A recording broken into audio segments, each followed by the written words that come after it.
بسم الله الرحمن الرحيم الحمد لله رب العالمين والصلاة والسلام على سيد المرسلين وعلى آله وصحبه وبارك وسلم تسليما كثيرا إلى يوم الدين أما بعد. قال النبي صلى الله عليه وسلم خيركم قرني ثم الذين يلونهم ثم الذين يلونهم.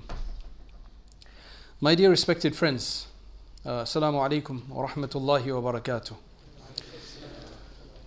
This series of yours that you've just launched, in which you'll be discussing different tabi'een, which follows on from your series of last time, which was dealing with the different companions of Rasulullah sallallahu alaihi wasallam. This is a very blessed task, and the reason for this is that we are today, inshallah, in the first part of your series, we are inshallah going to be drinking from the springs of these great people and what they've left for us. These are quite amazing individuals, because the scholars say that purely just the mention of these people, because of what they did and what they achieved, it brings about the mercy of Allah subhanahu wa ta'ala and His forgiveness. Ulama say that we can actually expect to attain paradise through the love of these individuals, and especially through following in their footsteps. This is a person who we're going to speak about today, Abdullah ibn al-Mubarak. Just the name on its own has always inspired me. Just the name on its own, Abdullah, one of the most beloved names to Allah subhanahu wa ta'ala, the servant of Allah, saying it as it is. The son of Mubarak. Mubarak means the blessed one. That name on its own, the servant of God, son of the blessed, is just amazing within its own. It's not an exotic name, it's a real name. It's a meaningful name. It's a rich name, not just a nice sounding star name as such. Abdullah ibn al-Mubarak. This person that we're speaking about is one of the most unique of these individuals. He's always inspired. He's always inspired so many people. He is from the Khairul Qurun, the hadith that I just related. The Prophet ﷺ said, Khayrukum qarni, the best of you, meaning the best of this entire nation until the day of judgment, the ummah of Muhammad ﷺ, is going to be my generation. He was speaking to them. The people who were there when the Prophet ﷺ was alive, these are the companions. He says, the best of you are my generation, then those who follow them, and then those who will follow them. He spoke about three generations, his generations, and the two to follow the companions. So the generation of the companions, generation of who we call the successors, the tabi'een, and then the atba'u tabi'een, who are the followers of the followers. So there we speak about approximately up to the 2nd century, to the atba'u tabi'een. Abdullah ibn al-Mubarak, amazingly, he is born in 118 Hijri. 118 Hijri. That is, as you know, after the migration of Rasulullah sallallahu alaihi wasallam, 118 years. He was born in 118 and he dies, very interestingly, in 181 Hijri. So it's very easy to remember his date. It's 18 and 81. Just flip it around. 118, 181. That's when he passes away at the age of 63. But what a life. What a life. An absolutely amazing life.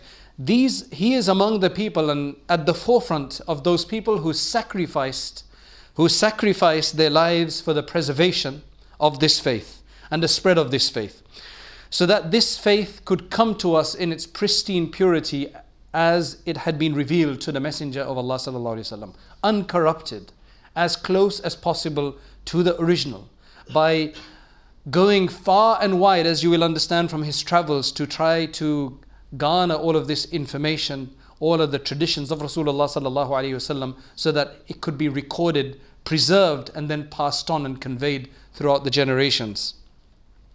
We learn about these people so we can be inspired. We can learn from them, and we can then similarly aspire to attain what they did, and inshallah allow God to be happy with us as well, and thus to be in paradise, Jannatul Firdaus, and above all to also be a means today of continuing to propagate this religion to the people after us, despite wherever we may be in the world. So today we're speaking about a very, very unique individual, a sign of the signs of Allah, ayatu min ayatillah. He is considered to be somebody who has been agreed upon. We have many, many scholars of our past, when you read about them, somebody or the other may have criticized them for something or the other. But one thing that's very unique about Abdullah ibn al-Mubarak is that he is an agreed upon personality. He is an agreed upon personality. In fact, as we will read later on, some of the scholars have said that there's no virtuous characteristic, there's no good meritorious character that Allah has revealed except that He also gave it to Abdullah ibn al-Mubarak. He was just a combination of somebody who incorporated all of these great and wonderful characteristics. That's why the Ummah has referred to him as the Shaykh al-Islam, the Shaykh of Islam, the foremost teacher of Islam. In fact, you know, the muhaddithin, the hadith scholars, they give him the title Amirul Mu'mineen fil Hadith, the leader of the believers in hadith. So he's not an Amirul Mu'mineen as in somebody claiming to rule over the land, but he ruled over the hearts of people without a police force, just by merely the power of his righteousness and his learning and his beauty and his goodwill towards the ummah. So let's understand who this person is. His name is Abdullah ibn al-Mubarak. That's his father's name, Ibn Wadih al-Hanẓali. So he's from this Hanẓali tribe. He's not from the At-Tamimi Mawlahum. Now, let me give you an explanation. He is not an original Arab. His father was of Turkic origin. His mother was Khwārizmi, which is, Khwārizm today is in the northern parts of Uzbekistan. So we can say that they were Transoxianian in a sense. Non-Arabs. Both his mother and father were non-Arabs.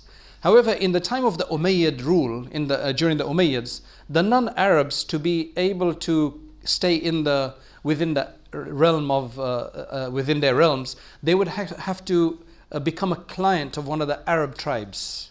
They would have to make an agreement. That's one way that they would become what they call a client or a mawlā. And thus, he was linked to the Tamimi tribe, the famous Banu Tamim tribe of the Arabs. Others say that his father was actually a slave of this man at the time. There was slavery at the time. So he was a slave. Later, it seems like he was freed, and then Abdullah ibn Mubarak became what he was. This actually tells you that in Islam, slavery is a whole different ball game when it was around, that slaves became great scholars, great leaders. In fact, you actually had a whole dynasty called the Mamluks. They were originally slaves, but they became actually the leaders of the Muslim world at one time in Egypt and other places. So that's a different subject. Let me not take us off track here. So that is his father's of Turkic origin. His mother is from Khwārizm. And Ibn al-Jawzi mentions that when you do look into the books of history, don't get confused sometimes, because there are actually 4 people with this name. Abdullah ibn al-Mubarak. Abdullah, the son of Mubarak. There are actually 4 people. But by far, the one we're speaking about, al-Marwazi, he is the most famous one. So he is called al-Marwazi. The reason he's called al-Marwazi is because he came from a place called Marw. My investigation into Marw leads me to a place, a town in Turkmenistan today, which is on the Oxus River, which was one of the very famous routes in that time, and the Oxus River was very famous, and is still famous. But it's called Murray or Mary, right? So that, relating to that, as being connected to that, he's called Marwazi. There's other scholars who are called Marrūdhi, because they hail from another place called Marwarudh, which is also in Khurasan, in that area. So he's from Marw, which at that time was one of the greatest cities of the Muslim lands. And what tells us that? From that same city of Marw, we had such great scholars that I'm sure majority of us may have heard of them. The likes of Ahmad ibn Hanbal, Imam Ahmad ibn Hanbal, that's where he is from. Though he was in Baghdad later, and he pretty much spent the rest of his life, and he's buried in Baghdad as far as I know. He was from Marw. Sufyān al-Thawrī is another one who was from Marw. And Ishaq ibn Rahway, or Rahuya, another very famous scholar of hadith and jurisprudence. I just read yesterday from Ibn al-Jawzi, one of the great scholars of Baghdad, a very prolific writer, historian, hadith scholar, theology scholar, an amazing polymath of numerous sciences. He says that I did an investigation of the early scholars to see who had become absolutely complete and fully accomplished in two fields. One in the sciences, who had mastered all the sciences that were available at the time. And number two, who had also mastered their obedience and devotion to Allah. So if they are in sciences up there, then in their obedience, their worship, their piety, their righteousness, and their devotion to Allah, they are also up there. And he says, after looking at everybody, what I notice is that if somebody is very good in his sciences, his worship will be sacrificed. And if somebody is very good in devotion, then he doesn't have the same amount of knowledge. But he says there are three people that stood out. And when I read that, I was like, wow. And he said the three people, one was Hasan al-Basri, and I don't think there can be any disagreement about this. A scholar and yet such a righteous individual. Hasan al-Basri.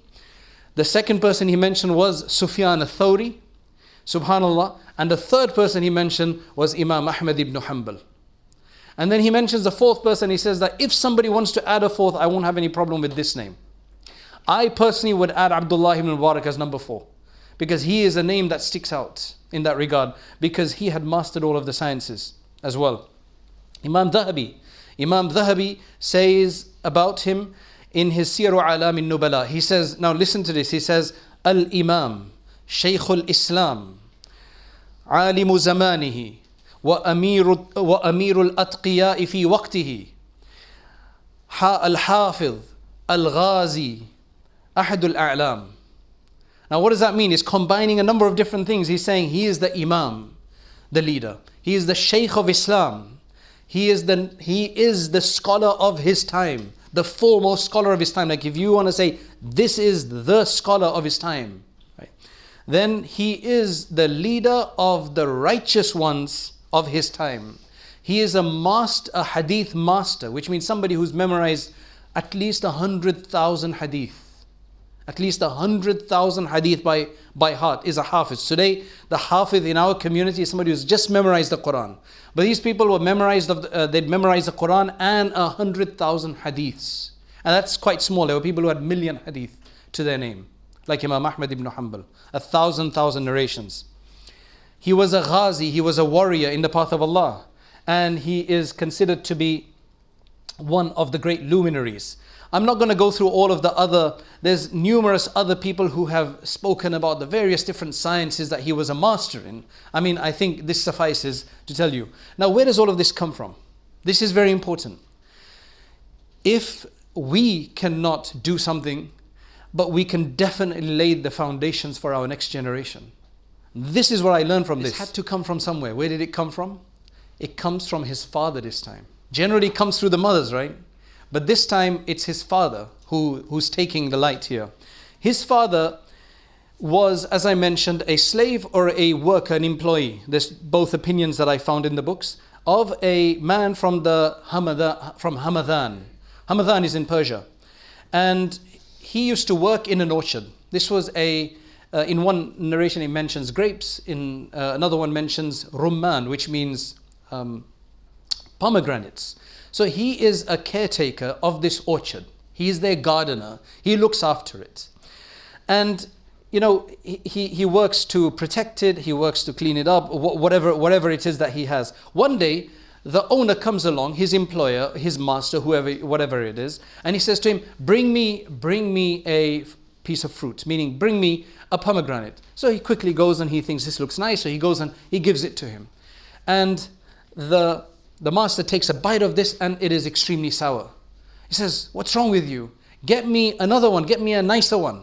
This is very sour. So he goes and he picks up another one very innocently. Oh, this must look nice. And he goes and gives it to him again. Same problem, it's very sour.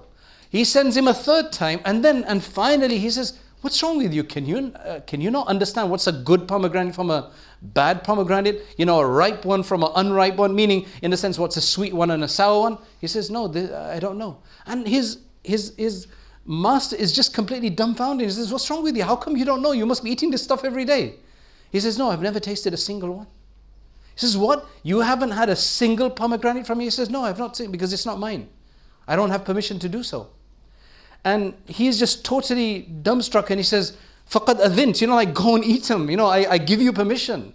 Because the default in a lot of places is that they just eat things, because they think, well, all of these, they dropped, maybe they dropped, or maybe it's a bit defective one. People just justify.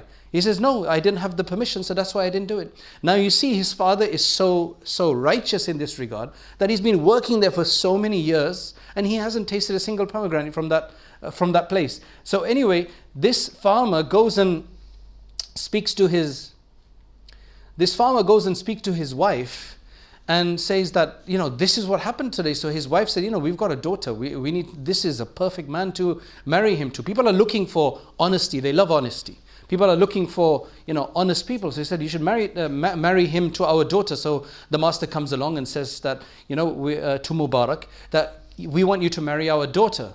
So again, he's a man of principles. And he says, he says the people in the time of ignorance used to marry women for their lineage, for their family tree, right? Because that was very important for them to get a girl from a good family, right?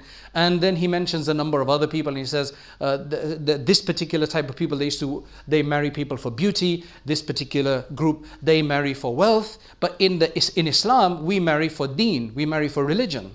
So he goes back and he tells his wife that this is what he's saying, but then he comes and he persists, and his wife says, no, you must get him married to our daughter. So then he marries his master's daughter, who's originally from Khwārizm. So that's his mother, that's Mubarak, that's the wife now of Mubarak, right? Mubarak's wife. And from them comes this great man called Abdullah ibn al-Mubarak, right? From this really beautiful union. We don't know too much about his childhood. There's just one story that's mentioned in the biographies. Khatib al-Baghdadi, the great historian of Baghdad, an amazing individual, right? And I think we need to speak about him one day. He is just he's written a 50-volume book on Baghdad, right? The great city at that time. It was one of the greatest cities of the Abbasid Caliphate. So he writes about Ibn al-Mubarak. He's quoting from a friend of Abdullah ibn Mubarak, who was a friend from a young age. He says, once we were just students in the local madrasa, in the local school, and we passed by a person giving a speech, a sermon, right? This lengthy sermon, somebody was giving a sermon, and it was quite a long sermon. So we sat in there throughout. As we came out, Abdullah ibn Mubarak said to me that, do you know what? I've actually memorized all of that. I've memorized that entire sermon. So there was a man who was standing there and he heard this conversation. So just to test him, he said, repeat it to us then. Let's see if you know it. And he repeated the whole sermon in the way that individual had delivered it. So we learned that he had a really extensive memory from that time. We don't know too much else about him at that time, but another thing that we understand is that he then seemed to have gone through a bit of a patch, as some people do, right? Where he started enjoying life as such in a different way, right? You enjoy life, this is just a different way where he started drinking nabīdh, right? This was just kind of it could be semi-fermented, because you couldn't have wine in many of these places. So what you took is you took some dates and so on, you soak them overnight. And if you soak them for too long, they would actually become a bit fermented and give you a bit of intoxication. It was a homemade kind of a brew as such, right? So he said once, Imam Abū Hanīfa, who was his teacher, because he later went to study with Imam Abū Hanīfa in Kufa, Imam Abū Hanīfa once asked him, he said that, how did you start off? He saw something about him. He says that, what's your story? He says, well, when I was much younger, I was sitting with my friends. I was just having a party basically in our orchard. I was having a party, and we just kept eating and drinking until the nightfall. And we had drunk too much, and we were playing the oud. We were playing the oud, which is a musical instrument, used in those places, and the tambour, right? So we were just basically enjoying ourselves, right? With the music was, the music was there, the drinks were flowing, and so on. And then I slept very late, and I saw in my dream at this time, that there's two versions here that's related about this, right? They're very similar. That he says, I saw in my dream a bird above my head on the tree, because I fell asleep under the tree. I saw the bird saying, and that's why I was going to ask, where's our Qari gone? Who just read? Why did you pick that verse?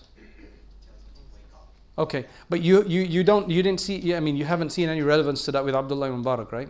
Okay, well, what's very interesting, because I was surprised, and I said this is from Allah, right? This is the verse that he heard from the birds. That bird said, "Alam ya'ni lilladhina amanu an takhsha'a qulubuhum li dhikrillah."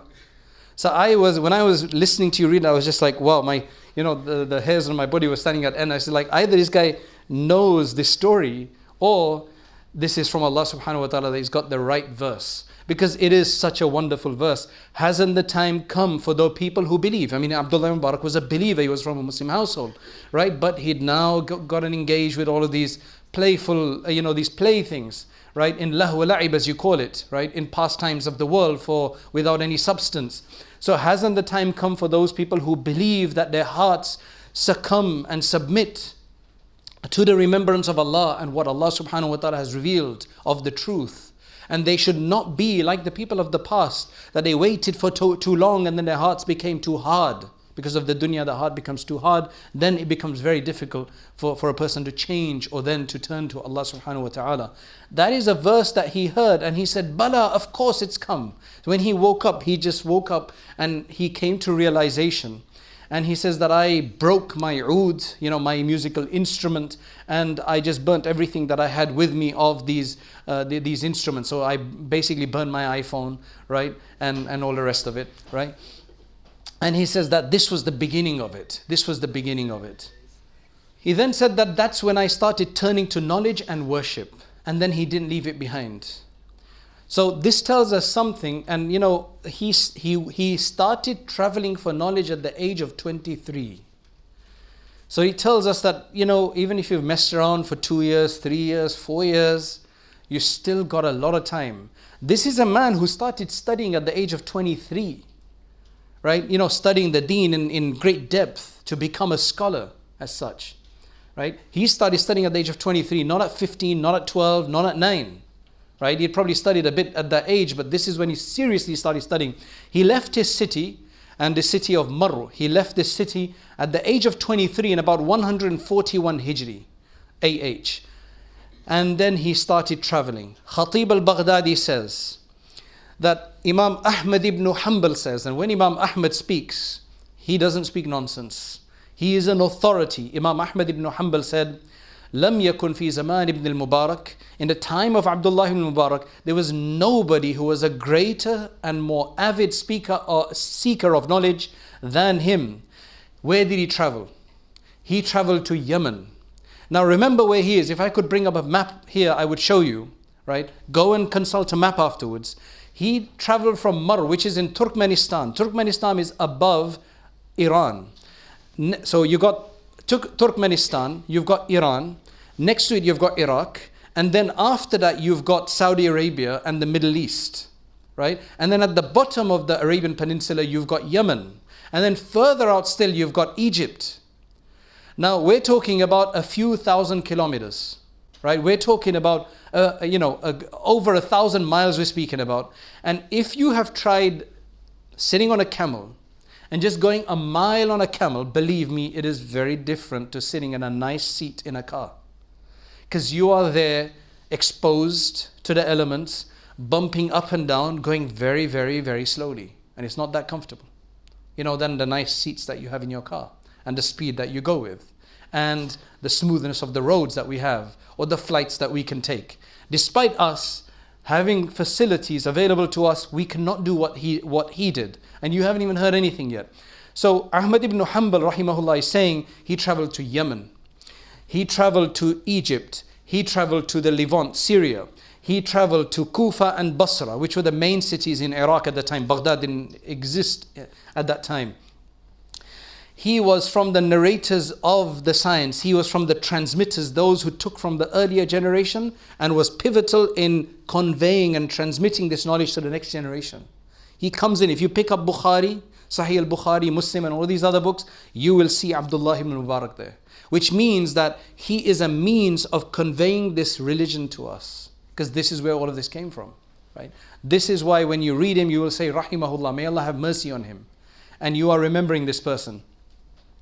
He was very interesting. He took from wherever he could get knowledge. He took from those who were older than him. He took from those who were his contemporaries and his age. And he also took from people that were younger than him. He didn't care where it came from. He would just take whatever was correct, sahih, whatever was authentic, he would take from wherever it was. Ibn al-Waddah says that Ibn al-Mubarak has related about 25,000 hadith. Right? Now, in our lifetime, if we can just relate 40 hadith, that would be wonderful. He had related 25,000 hadith. And towards the end of his life, he's still acquiring knowledge and teaching. And one day somebody said to him, up until when are you going to study your knowledge? He said, I hope that you will find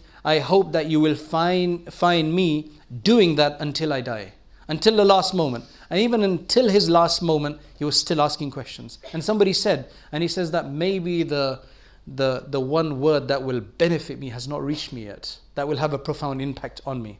Qadi Abul Fadl said that Sadafi has mentioned, when Ibn al-Mubarak came of age, so this was probably around 23 or so, his father now was a good businessman and was very wealthy, it seemed. You know, after this incident that we spoke about earlier, it seemed that he had done well for himself.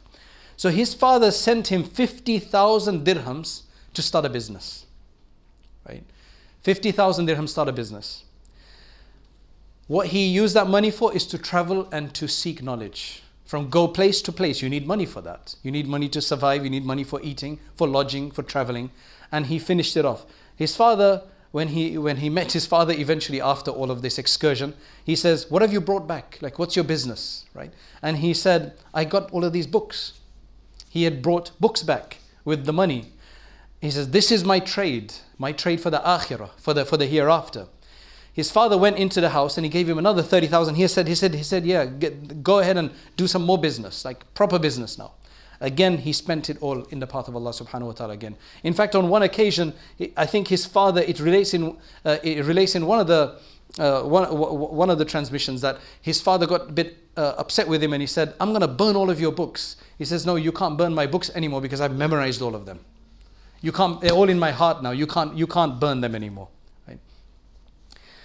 Abdullah ibn al-Mubarak, he went and he studied under numerous scholars, including Imam Abū Hanīfa, and that's why he says, وَالْفِقْهُ الَّذِي عِنْدِي مِنْ أَبِي حَنِيفَةَ. The fiqh that I have, the understanding of jurisprudence, is from Abū Hanīfa rahimahullah. And he says, لولا أن الله تعالى أعانني بأبي حنيفة وسفيان لكنت كسائر الناس. If Allah had not supported me and helped me by teaching me through Abū Hanīfa and Sufyān al-Thawrī rahimahumullah ta'ala, then I would have just been like any ordinary person. He mentions a number of things, but one thing is that he then did start doing some business. So while he would travel, it seems like it doesn't mention what business he would do. Imam Abū Hanīfa would do business in cloth. He was a cloth merchant, very wealthy one at that. And he didn't have to take part in the business directly, he didn't have to sit in a shop. He had people to work for him. And mashallah, he used to make huge amounts of money and give to others as well. And it looks like Abdullah ibn Mubarak also has learned this from him. And that's what he starts to do. He does get into business. You know, once you're a businessman, your family's into business, you will see business wherever you go around, right? It's up to you to choose what you want or what you don't want. That's generally how it works. So he did do business. Abdullah ibn Mubarak, one of his statements, beautiful statements about seeking knowledge is that the beginning of knowledge is intention. Why am I seeking it? I want to seek it. This is my objective in seeking it. Once you have that intention, then you need to listen. So the first is intention. Second is listening carefully so that you get from the source. Number 3 then is action. You're not just studying for exams, remember that. Unfortunately, our modern system is all about ratings. It's all about degrees. And sometimes what people are studying is redundant, sometimes. Sometimes people get stuck in very specific areas of study that they do not feel inclined to afterwards, and then after that they're in a dilemma, they start changing careers and it gets crazy. And unfortunately it's a cutthroat industry right now where degrees don't have much value unless you're in Imperial maybe, right, hopefully, inshallah, or UCL or some place like that. But it's just a cutthroat, it's just really sad. And you're pitted against each other in order to get somewhere with this. But anyway, he says, so then it's first intention, then listening, then understanding, then action, practice, action, and then preservation. How are you going to record this for other people to benefit from? and then it's spreading it. Now remember this, what I mentioned to you of Ibn al-Jawzi, who spoke about the 3 scholars that he assessed to have attained accomplishment in both worship and practice as well as knowledge. Right, so this is, you need that kind of motivation to do this. Nu'aym ibn Hammad, one of the great scholars of the time, he says that Ibn al-Mubarak used to, though he traveled so much, otherwise he would sit in his house. He wasn't a very public, social person as such, in that sense. He was very, very disciplined. He would always be in his room. He'd always be in his house. So somebody said to him, "Ala tastawhish," like, don't you get bored? You know, people say today, I get bored. What am I doing? I don't know what to do. So they get on their WhatsApps and their chats and online and they watch things. I was so bored, I watched 3 hours of YouTube videos. I mean, that's not much, to be honest, for some people, right? But he says, somebody said to him, "Allah tastawhish," don't you get bored? Don't you get alone? Don't you get frightened with your own company? He said, "Kayfa astawhish?" How can I get bored? How can I feel alone? وَأَنَا مَعَ النَّبِيِّ وَأَصْحَابِهِ, when I am always with the Prophet and his companions, sallallahu alaihi wasallam. Why is he with the Prophet and his companions? He's studying hadith in a very practical way so that he can transport himself back and really feel like he's part of it. He used to say that the trace of ink on the garment of scholars, right? A trace of ink, a trademark of, because when you write so much, you're going to have ink over your hands. In those days, especially when you had to use a reed pen and be, dipping into an ink pot as such. He says that the trademark of a hadith scholar is ink on his garments. And he says that this is better and more superior than the perfume on the bride's garment. Perfume on a bride's garment, you just got married, right? Or your husband's garment for the women, right? So just what that creates in a person, he's saying that it gives you more enjoyment than that. I mean, these people, without their sacrifice, we wouldn't have been where we were today. Subhanallah. We owe them a lot. Ibn al-Mubarak says that I took knowledge from how many teachers? Anybody want to give a guess? How many teachers do you think he studied under? Like, what's a rational amount? A huge amount. How many teachers have you guys studied with? Has any of us studied with? Right? Just think about it. I think the last time I counted, I could count at least 50. Right? At least 50. And that's just in my adulthood, not when I was young. And I didn't even count my school teachers. I just counted my religious teachers. So how many do you think he studied by? Number? 100. Anybody else? 2000. Okay, that was a random number, right? That was a random number. Any more random numbers? Okay, 4,000. He took from 4,000 individuals. When he went to all of these cities, they were full of scholars in all of these cities. Remember, that was a very, very productive period, that 2nd century, the middle of the 2nd century. He took from 4,000 scholars, but he transmitted from only a quarter of them, 1,000. So he sifted. There were some scholars he would go to, he heard something strange coming from them, he would just burn all of his books. He would just delete everything, right? But he only transmitted from 1,000 of them, approximately 1,000 of them. And Abbas, one of the scholars of the time, he says that I tried to figure out who these 1,000 are by looking at his works and who he's transmitted from, and I could work out at least 800 of them. So it is not just a claim. It's documented. Because when they relate in those days, they say, Haddathana so-and-so, so-and-so related to us, so-and-so related to us, up to the Prophet ﷺ. So you can tell who they've taken it from. So it's not just a claim we're speaking about. Abdullah ibn al-Mubarak, numerous times he went into Baghdad, which was then established to teach, to speak. I had mentioned earlier that it wasn't established, but it was probably a brand new city at the time, right? And he'd gone there as well from Merv. It mentions that once Harun al-Rashid, the great Abbasid Khalif, one of the greatest that they've known actually, Harun al-Rashid, he came to Merv. And no, actually he came to Raqqa. Raqqa is actually in Syria. It's in a sad situation today, right? But it's in Syria, northeastern part of Syria today, Raqqa, right? He said he visited Raqqa, and it was a very famous city at the time. And Abdullah ibn al-Mubarak also visited. And people just gathered around him to such a degree that, it says that straps of their sandals were broken in the rush to be around him. Because, people have sandals. And when you're stepping on each other's sandals, just in the rush to get around him. And he says so much, it mentions that so much dust, because in those days it wasn't as perfectly done up, the roads and so on. And a wife of one of the women of the house of the palace, she looked out and she just saw what was going on. She said, what's going on here? Is this one of the royals have come in, or whatever the case is? And they say, this is one of the alims of Khurasan. One of the alims of Khurasan. And he's arrived and people are going to visit him. And she said, Wallahi, hadha wallahi al-mulk. This is true sovereignty. This is true kingdom. This is true rule. He says, La mulka Harun, not the kingdom of Harun, not the rule of Harun, alladhi la yajma'u an-nas illa bi shurat wa a'wan, who can only gather people like this using police and his security detail. This is true king. This is true kingdom. Abdullah ibn Sinan says that once Abdullah ibn al-Mubarak visited Makkah Mukarramah, and I was there as well at the time.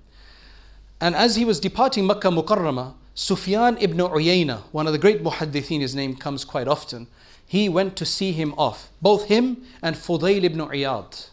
Fudayl ibn Iyad is another one of those great scholars of the time. Both of them went to see him off. They walk with him to the edge of the city. One of them just commented, هَذَا فَقِيهُ أَهْلِ الْمَشْرِقِ. This is the jurist of the people of the East. So the other one said, no, the people of the West as well. And he is the scholar of the East and of the West. Basically from a young age, from the age of 23 at least, he's been just traveling and just acquiring knowledge from all of these different scholars like Abdur-Rahman ibn Mahdi, Yahya ibn Ma'in, Hibban ibn Musa, Abu Bakr ibn Abi Shayba, Uthman ibn Abi Shayba. I mean, these are just names for us, right? For many of us, but I'm just mentioning them. Some maybe on a day of judgment they might help us. Like, hey, we did hear about these guys. Hey, I met you on the, I've heard about you on a day of judgment. I know other people as well, but we know like a lot of people. We know all of the stars today. We know all of our footballers and all that kind of stuff. So I'm just mentioning some names. Maybe we'll stick one day and hopefully help us. One of the great Maliki scholars, Ibn Abdul Barr, he says that I don't know any of the jurists, right, specifically jurists, who has been so protected from anybody criticizing him. Meaning nobody's criticized him except Abdullah ibn al-Mubarak. When you're a jurist, based on certain decisions you take, certain judgments you make, there's going to be some criticism of the other. But Abdullah ibn al-Mubarak was just so loved and he did it just so well, right? That he is, they say, an agreed upon personality. Let's just look a bit. I mean, we don't have enough time today to look at his life in complete detail, but we're going to take snatches of different aspects of his life, his piety and his scrupulousness. Nobody can be so accepted among people and go beyond his life. Because look, you've got people who become very famous today. They'll have this many Twitter followers and they'll have this many Facebook followers. However, they do one thing wrong and it's all gone. When they die out, somebody else takes their place. The trend changes every day. Somebody else comes up on Snapchat or wherever it is. So it's always constantly changing. With these people, they have taken a place in history until today that we are speaking about him in Imperial College. Right? That's quite an amazing thing, right? For him to be chosen, subhanAllah. And I still can't get over the fact that that verse was just the right verse that was recited, subhanAllah. Anyway, it's related from Hassan ibn Arafah. He says that Abdullah ibn al-Mubarak said to me, now look at this. Abdullah ibn al-Mubarak said to me that once, while I was in Sham, in Syria, I borrowed a pen from someone to write. Because he says he used to always take notes. Though he had a great memory, he used to always take notes. And he says, if it wasn't for notes, I would never have been able to maintain accuracy of my information as much as I did. Very important, take notes, right? He says, I borrowed a pen from somebody in in Sham. Where is he from? He's from Marw. That is quite a few, that is quite a distance away. I borrowed the pen, then I thought that I had given it back, but apparently I'd put it where I used to put my pen. So I didn't realize. And I came back home to Merv. And I realized that I've still got the pen with me. It's just literally like I've gone to America, or I went to Egypt or to Saudi. I borrowed somebody's pen and I came back to the UK. Hey, I've still got somebody's pen here. He went all the way back to give it back. Now, today we could probably post it back, but in those days you had to go back. He went all the way to give it back. This is what you call piety and scrupulousness. Being very particular, because it matters. Now, you could justify it. He's going to understand. I'm from another area. He's going to understand. He'll probably forgive me. If I go back there one day, I'll tell him. Now, we will justify like this. But at the end of the day, when you do that to your heart, then you just make it that much more dishonest. And then you become more dishonest day by day. You become more dishonest day by day. And you start doing that in everything. So he goes all the way back just for the sake of his scrupulousness and the thought about Allah subhanahu wa ta'ala. One of his wonderful statements of wisdom, he says that when the good traits of a person dominate his bad traits, then people will never mention his bad traits. People generally have an overview. There are obviously some skeptics and critics that are always looking for the bad, like pigs always looking for the muck, right? You get people like that. But in general, when your goodness dominates, then the problems everybody has, the defects, they generally get dominated. But if you have more bad traits within you, then your good traits will become dominated and nobody will mention them. That's a very, very wise opinion. He says another thing, very, very interesting. When I thought about this, it's very true. He says that مَنِ اسْتَخَفَّ بِالْعُلَمَاء ذَهَبَتْ آخِرَتُهُ. If you humiliate and look down upon scholars of the deen, then your akhirah is disappeared. Your akhirah has been destroyed. If you try to humiliate the rulers of this world, then your dunya is spoiled. Your world is gone. They will make it hell for you, right? When it comes to scholars, they won't do anything. Allah will just make the akhirah hell for you, essentially, right? And if you mess around like this and humiliate and don't show any respect to your friends, your companions, then you lose all of your common decency. You're not seen as a decent person. You're not seen as a decent person. Showing you akhlaq and character. Imam Dhahabi mentions in his Siyar A'lam al-Nubala that Ibn al-Mubarak once came to visit. He's in another city, Hammad ibn Zayd, another great scholar, right? Hadith scholar. Hammad ibn Zayd looked at him. Now he knows that he's from another city. He's a stranger. He doesn't know who he is. But what he saw really amazing. You know, sometimes you see somebody's like, who is this guy? So he said to him, where are you from? Min ayna ant? Where are you from? He said, I'm from Khurasan. I'm a Khurasani, right? I'm specifically from Merv in Khurasan. So Hammad ibn Zayd says to him, do you know a man called Abdullah ibn al-Mubarak? He just heard about him. He'd never seen him. So he's saying to him, do you know Abdullah ibn al-Mubarak? He says, yeah, I do. Ma fa'al? What does he do? Huwa alladhi yukhatibuk. He's the one who's speaking to you. He's the one who's holding conversation to you. So then he made salam and really welcomed him. That's the kind of thing we're speaking about. Mu'adh ibn Khalid, I know these names sound, these are just names for most of it, but these are great hadith scholars. For those people who are in this vocation, they will understand. Mu'adh ibn Khalid, he says that once I asked Ismail ibn Ayyash about Abdullah ibn al-Mubarak, and Ismail said to me, he said, Ma ala wajhi al-ardi mithlu ibn al-Mubarak.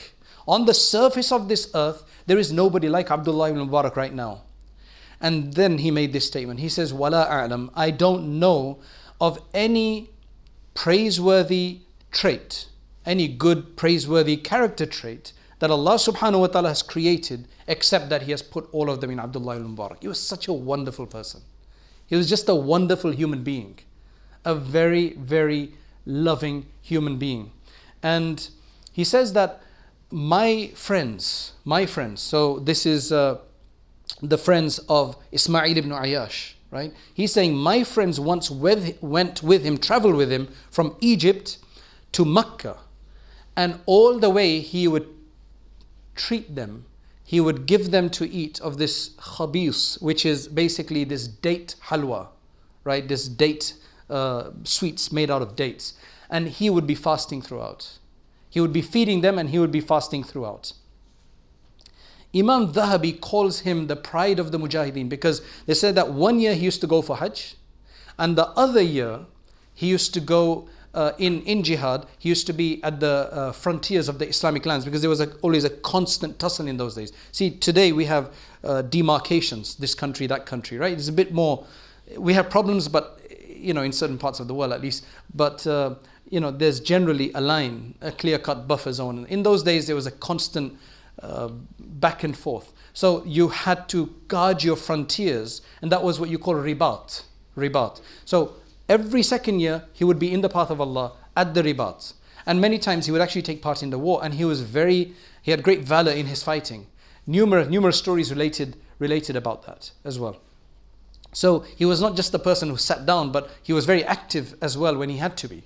He used to perform Hajj one year, and in the next year he would be stationed in the battles of on the Ribat in Tarsus and Al-Masisa, which is near the land of the Romans as well as other places. His generosity. Khatib al-Baghdadi relates. Remember, he had a lot of money.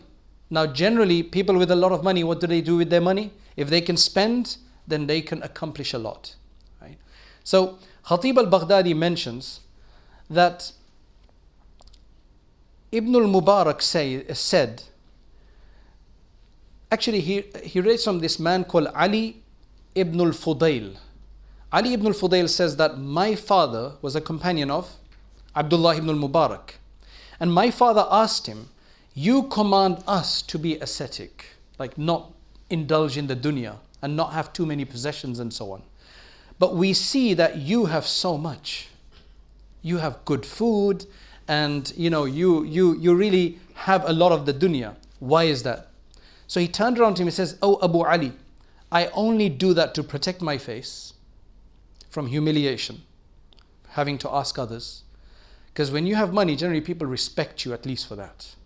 And in those days, if you didn't have, you would have to go to the governor, you'd have to go to the ruler, the Khalif, and so on and so forth. And then it'd be this really endless problem that you wouldn't be respected. And scholars had to be respected, especially scholars, so that they could really contribute. So he says, I do this to protect my face, to honor myself so that I can be independent from others. I don't have to rely on anybody else. And I also use it to aid me in my obedience to Allah subhanahu wa ta'ala.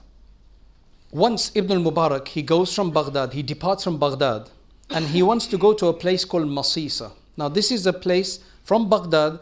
Masisa is actually a city, an ancient city. I don't think it survives anymore. It's in Turkey. It's in modern day Turkey. So he's going all the way from Baghdad to a city in Turkey. And a number of the Sufis of his time, they want to go with him. Now this is this is actually in the path of Allah. This is for some kind of frontier protection or some kind of battle or something like that. So he gets everybody around him and he says, I know you people are embarrassed when people spend on you. You don't like to accept from others. You don't like to accept help. So let's do one thing. He told one of his servants to come along and bring a bowl, covered it up with a cloth, and he said, take this round to everybody, and everybody should contribute whatever they have. So we'll make a pool of money. So if you've got 10 dirhams, 20 dirhams, whatever it is, just whatever money you've got for your trip, then just put it inside here. Some people put in their 10 dirhams, some people put 20 dirhams. They didn't have too much money. So he puts it all together. And then he said, I will now take care of all the expenses. Right? From here, I will take care of all the expenses. It wasn't really much money. On the entire trip, he paid. They went into until Masisa, until the entire trip he spent on them, and then after Masisa, it was a frontier place, and then after that everybody had to disband and was sent to different places. So then he says, okay, now whatever's left, we will distribute it. right? Whatever's left we'll distribute. I don't think they expected anything to be left. So he started giving everybody 20 dinars each. Now, just to give you an idea, a dirham is a silver coin and a dinar is a gold coin. And there's a massive difference between the two. It's 1 to 20, right? So they had contributed 10 or 20 dirham silver coins, and he's giving everybody back 20 dinars each. So they are saying that I only gave you 20 dirhams, you're giving me 20 dinars. He said, yeah, you get a lot of barakah in the path of Allah, right? You get a lot of blessing in the path of Allah, so your money is increased. That's how he used to spend on other people. There's another, it was Hajj time. Now he is in Merv and they're all going for Hajj. Remember, he goes every second year. So during this time, all of his companions, his friends, they gather around and they're saying to him that we want to come with you for Hajj this year. Right? We want to come with you for Hajj. So he says, okay, no problem. He says, give me your money. Right? Whatever money you've got for the trip, give me your money. He took it all and he put it in a box and he locked that box. He says, I'll look after your money and I'll spend on you on the way. He says that from there, he paid for their travel costs. He paid for their hotels, in those days called khans, right? These lodging. He paid for them. He spent on them with the best of foods that money could buy in those days, right? Treating them all the way. I mean, you'd probably say staying at 5-star hotels all the way kind of thing in those days.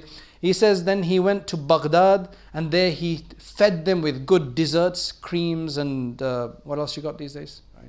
Cookies and cream, and you got all of these, dessert places nowadays, right? So he fed them all of that until they went to Medina Munawwara. So they get to Medina Munawwara first, and then he asked everybody, can you tell me what your shopping list is that your family has given you that you need to buy from Medina Munawwara? Because Medina and Makkah were places where things from the entire world used to come. So even nowadays, people there go to buy hijabs and jubbas and all of these things. Give me your list. He purchased everything for them. Then they go to Makkah, and after they'd finished their worship, he says, what have you been demanded to buy from Makkah? And again, the same kind of thing. He bought from all of them. He came back. Finally, they came back. And the other thing he did was he went and he kind of decorated the front of their homes and everything, just while they'd been away. There was always maintenance that you had to do by adding lime and things like the limestone or something like this in those days. And then on the third day, he gave them a banquet, a big dawah, right? A big food invitation, a big party. After they had eaten everything, he brought out that box, he opened it, and he gave back everybody's bag of money that they had. So he basically gave them a free Hajj. Now, those kind of tour groups don't seem to exist anymore nowadays, right? You go with the best sheikh in the world, right? And it's all free 5-star package. Allahu Akbar. Right. One story about his piety. He used to always hide his state. He was never showing off about anything. One of his friends, Muhammad ibn Ayun, a companion of his, he says that once I was with him on a particular expedition, and it was nighttime and we both had to go to sleep, right, for the next day. And he says what happened is I lay down as well, pretending to sleep. I wanted to see what he was doing. The lights all went off. And when he thought that I was asleep, he got up, did his wudu or whatever, and he started praying. All the way until Fajr time, and then he came to wake me up. And that's when I told him, I've been awake all this time. And he got so upset with me. He got so upset with me that after that, he hardly spoke to me during the entire trip. That now I've been found out. Now that I've been found out. So he used to always hide all of these things. He didn't want people exposing his deeds. That's why I say that when people look back at his life, they find this really complete person. You could have somebody who does a lot of worship, but then he shows off. But no, he did a lot of worship. He was very generous. He had money. He had a lot of knowledge. But he was also very subdued and very controlled and very connected to Allah. It's very difficult to get somebody with all of these qualities. A Jewish neighbor of his, he lived next to a Jewish individual in Merv, right? This shows you that Muslims can live next to Jews, as we do in Stamford Hill, right? And it works, alhamdulillah. There's less fitna in that area, by the way. You don't see weird things that you see in other areas. The Muslims and Jews in Stamford Hill, it's generally very modestly dressed people you see. It's quite a barakah, right? In that sense. Anyway, so a Jewish neighbor of Ibn al-Mubarak decided to sell his house. The price? 2,000. And people said to him, it's not even worth 1,000. How are you asking for 2,000? He said, 1,000 for the house and 1,000 to be a neighbor of Abdullah ibn al-Mubarak. Even he valued that. Later, Abdullah ibn al-Mubarak found out about this and he said to him, look, don't sell your house, take the money here. He gave him the money. He said, don't sell your house. Once somebody, when scholars go and say, can you give us some advice, please? So he said, somebody said to him, is there anybody that can advise us? So he turned around and he says that, is there anybody to accept the advice? Lots of advice is given. Is there anybody to accept the advice? As I mentioned, he was born in 118 Hijri. And people like this get a great death as well when they have to depart from this world, as people have to depart from this world. Now they've got this whole cryogenic freezing that people are paying. One day they're going to wake up. And subhanallah, I mean, you can make a lot of money these days by doing these, and there's only 2 facilities, one in America, one in Russia. And people are paying for that. You want a business? Start one in England, right? Subhanallah, So he's back on his way from Sus. And it's the month of Ramadan, and he is in the Anbar province, which is to the east of Baghdad. Unfortunately, there's a lot of problems there. That's kind of the Sunni passage that extends into Jordan today, right, in Iraq. And he was there in Ramadan. It was the 10th of Ramadan, and he's on the bank of the Euphrates River, and this is where he eventually passed away. When he was near to his death, Nasr, who was there, he told him, put my head on the earth. And Nasr began to weep, saying that, and he asked him, why are you weeping for? He says that I remember that what the blessings of this world you had while you were alive, and now you're going, just back into the dust like a stranger and a pauper. So Abdullah ibn al-Mubarak said to him that, be quiet. I asked Allah throughout my life to keep me wealthy, but to make me poor before I die so I can go to Allah empty-handed. What you have to remember is that the poor people will enter Jannah and paradise before the rich ones. However, when you get into paradise, then if you've done a lot with your money, you'll get a higher place than a poor person. So though a poor person might get into paradise faster because they've got less forms to fill, less liability, right? Less tax returns, right? But because you don't have enough money to spend, you won't get the higher levels of Jannah, though you may get in further. So there's being a wealthy person, but also being able to go in Jannah first will be a great thing. Ibn al-Mubarak, he says that there was a person who was sitting next to him towards his time when he was about to pass away. And the person said to him, say La ilaha illallah. And he kept saying, say La ilaha illallah, as we say to people when they're about to pass away. So Abdul-Rahman, even at this time, he says, this is not good what you're doing. This is not good what you're doing. You are basically inconveniencing a believer at the time of his death. What you're supposed to do is to say softly La ilaha illallah, and when the person who's about to die has said La ilaha illallah once, then you stop, because that's his last word. Then if he says something else, then you say La ilaha illallah again to remind him. But you don't say keep saying La ilaha illallah. This is not that time when you keep trying to let him think, and this is what's very important. When Harun al-Rashid was told that Abdullah ibn al-Mubarak has passed on, he said, مَاتَ الْيَوْمْ سَيِّدُ الْعُلَمَاء. Today, the leader of the ulama has passed away. When Sufyān ibn Uyayna found out and was told that he had passed away, he said, may Allah have mercy on him. He was a man of fiqh, knowledge, worship, asceticism, and generosity. He was a courageous person, and he was also a poet. He has numerous poems to his name. I'll just finish off by mentioning some of his statements that are very thought-provoking. One of his statements is, how often, listen carefully, how often does a small deed become very big, just a small deed, become very big in the sight of Allah due to one's intention? And how does a very big deed often become very small and insignificant, again because of intention, of showing off and so on? Intention really matters in our faith. He then said to people, he said, if you wish to backbite anybody, speak behind their backs. Because someone, I said that he used to just like staying in his house. So people used to say to me, you pray with us, and then after that you go back into your house. He said, yes, because I spend a time with the Messenger, sallallahu alaihi wasallam, and his companions. And the other thing is that you guys backbite too much. So I don't want to be part of that conversation. He said here, if you people want to backbite, then backbite your parents.